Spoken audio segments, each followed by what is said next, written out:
This is the second in a two-part series of changing brake pads. This one's on rear brakes, so let's get started. Using 15 and 13mm spanners, you need to remove the pins from the rear of the caliper.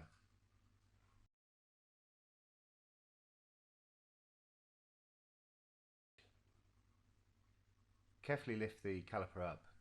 Be cautious not to damage the brake line. Remove the pads and the fitting plate.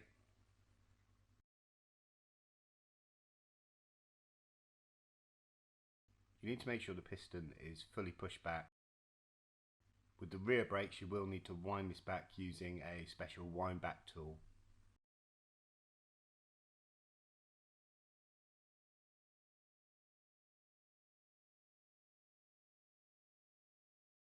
You notice the indentations in the piston.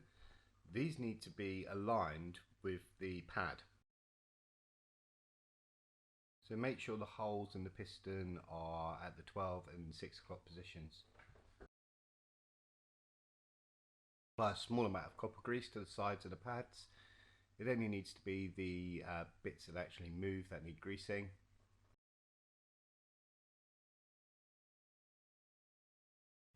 Insert the pads into the caliper,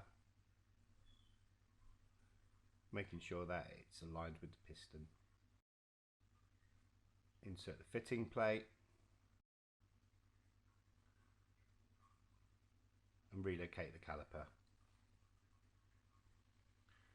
Your kit may have been supplied with bolts with thread lock. If not, make sure you use thread lock with your existing bolts and replace.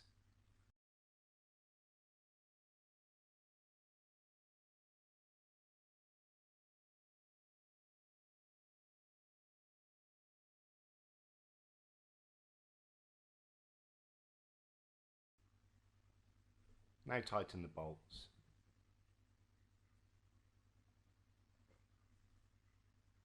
So there's your rear pads complete. Remember that the first few miles you need to bed these pads in with caution, and certainly the racetrack isn't the ideal place to do this, so it's a good job to do ahead of any race weekend. Thank you for listening and thanks for watching. I hope you found this useful.